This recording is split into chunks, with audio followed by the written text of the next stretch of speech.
So this is going to be a short little video today about these nifty little things I got in the mail over the weekend.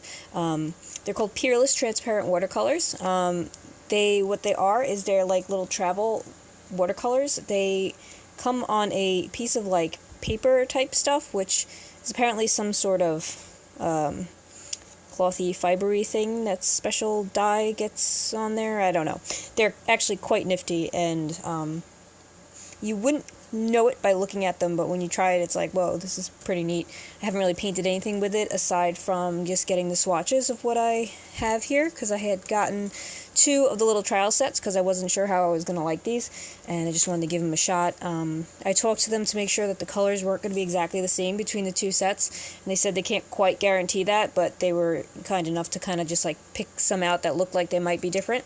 I may have gotten a couple of duplicate colors, but it's really hard to tell, because what this looks like from the front, you would most likely never guess the actual color of it most of the time. So anyway, the video I wanted to make is I'm going to make myself a little travel palette out of these for my workshop that I'm traveling to next week, and I need something to do on the plane and on my downtime. And I started doing this and realized, why don't I make a video in case someone else wants to try out these nifty little things. They come in a little baggie like this. The trial set has 8 colors in each. I had gotten 2 sets, like I said. They're generally around the same size. Some are smaller than others, as you can see. So, I mean, they're a trial set, so can't really expect too much. None of these are labeled. They do say sometimes they might be labeled. It really depends on the lot of what they have. So what I did when I first got them is I laid them all out and did a color swatch of each one, so I know what I have, so I can organize this, by color if I wanted to, and if I got any duplicates or whatever. The only duplicates I think I may have gotten are these 2, because they look the same, and maybe these 2.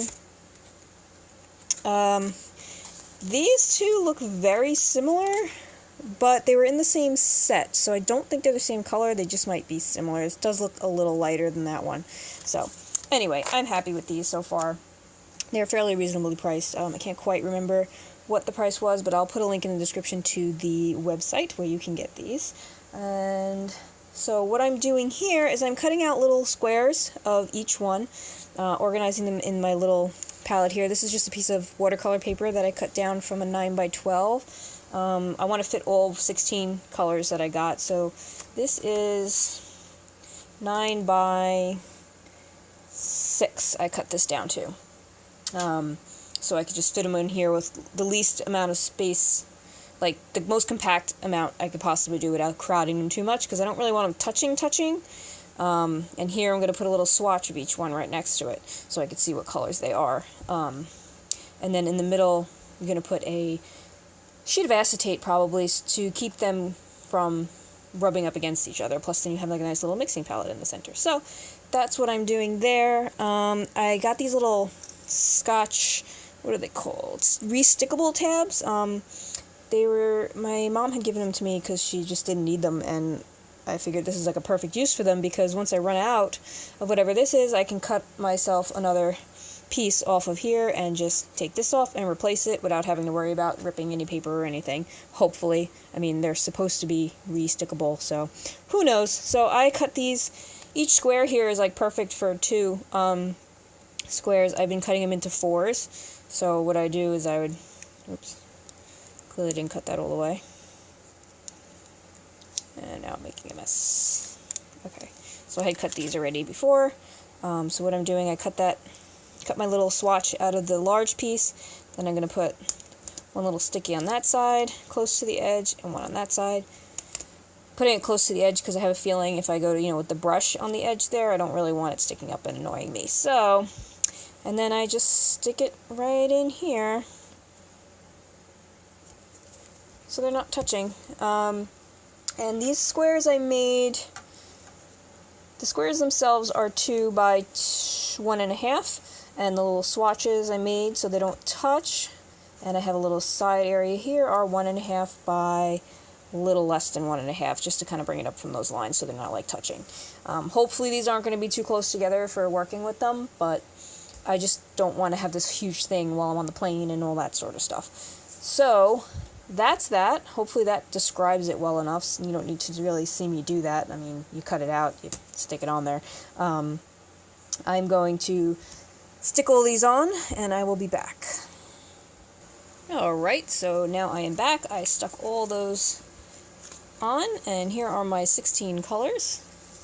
And I'm gonna actually start making the little swatches that go next to them so I know which color is which, because you can't really tell much by what these look like. Also, when I got these, I just want to mention, it's kind of difficult to know which side you're supposed to be looking at, because you want to look at this side that's got all the colors on it, but that is not the side that has the ink. This is the side that has the watercolor on it. You can see like brush strokes, and it's kind of rough-ish on that side. The side that's the most colorful is probably not the side that you're going to be looking at for your ink.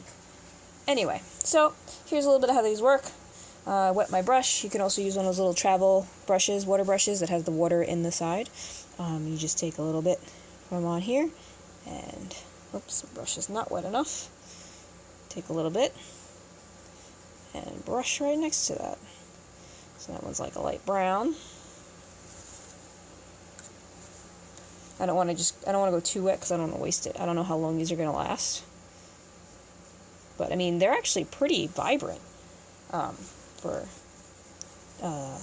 pigment on paper here. Although I think they're considered a dye and not a pigment something. I don't know. But I just thought these would be really great for traveling. And so I had to try some. And they were really reasonable. And their shipping is really reasonable too. Look, I mean, that's so vivid. I love that color. This is one of my new brushes too. So not used to using this either.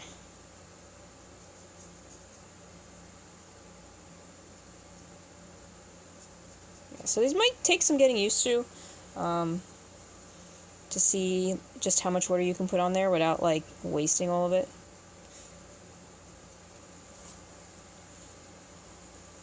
And how far they'll actually go. So I figured the week that my sculpture workshop is, it'll be a good test for these guys.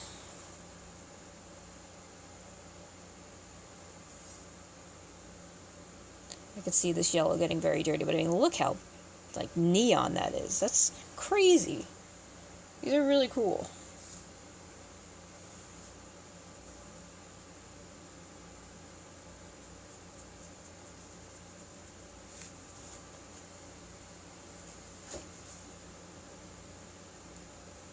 I really like this green too.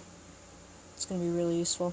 The only downside is that because these are not labeled, you don't know what colors you have to like order again, and I don't even know if you can order all of them individually. It looks like they have some, so that's kind of a bummer if you're going to have to order like a full set if you run out of a color. Like I said, I know they have individual ones on their website, but I remember when I looked, it didn't look like they had them all. Wow, that is a rich color. So that's kind of a bummer there. I mean, if they do have them all separately, then the downside of ordering the sample set is that you may not know which color you have to order again. But I have a feeling they don't have them all separately. This is a cool color too.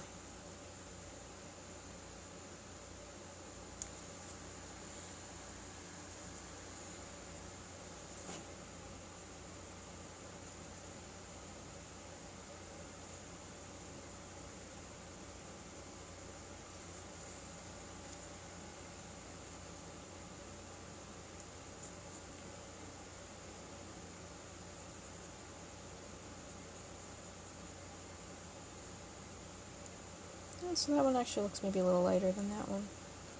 So maybe they aren't the same. But anyway, so there you have it. These are the colors I got in my 2 sample sets, and that's kind of how they work. The next step I'm going to do actually is tape in a piece of acetate in between these. And so like see how these are wet? Like if I have to go, I could just close them with the acetate and it won't ruin the ones on the other side. Plus the acetate would give you like a mixing palette if you wanted to kind of mix colors together on it. But then I would make sure to wipe that off before you close it again. obviously. So let me go get my acetate and I will come right back. Okay, so here is my cut piece of acetate. I cut it down to size that would fit as a page in between here. Now what I'm going to do is tape this down. I don't have any of that fancy tape, but I'm just going to use regular Scotch tape. It should do the trick just fine. And that is clearly not long enough. I need to make some room here. Hold on. Alright, made some room, getting my tape. Trying not to knock everything over. And that's why I left this little space in between here. I believe that is a 1-inch gap. About, maybe, or half an inch. Let's see. No, that is a 1-inch gap. So half an inch on each side when you're planning this out, so this doesn't cover anything. And I'm just going to tape this acetate down like so. And we got a nice, my filthy watercolored hands all over it. So this is going to be gorgeous. And a piece of dog hair in there. So yeah, let's get that out of there, because that's just gross. And that just can be dirty, I guess. It's going to get filthy anyway, probably. So I'm just going to tape that down. And I guess wrap it around. And do the same thing on the other side to give it a little, oh, that was dumb. I just taped it over there. Right, you don't want to tape it over the side like I just did, because that was dumb. Because that happens. And then we're going to do this side, the same thing. Give it like a little page. Hopefully this holds well enough. You can use like that washi tape, that fancy washi tape would probably be better, but this is all I got, and I'm not going to buy new stuff for this, so this is what we're getting. Oh, so now here's my acetate in the center as a mixing palette and a protector plate and our little book. And there's our palette. Isn't that fancy? I might also maybe kind of take this and put it on there to make it look like something, just for aesthetics point of view here. But yeah, made of special paper fabric coated with heavy layer of concentrated pure color that becomes liquefied when touched with a damp brush or cotton swab. And there's the website on there too, but I'll also put everything in the description. And there you have it. I hope you enjoyed this. Make sure to like, comment, and even share. It really helps my videos and helps me keep making videos like this. And have fun. See you later.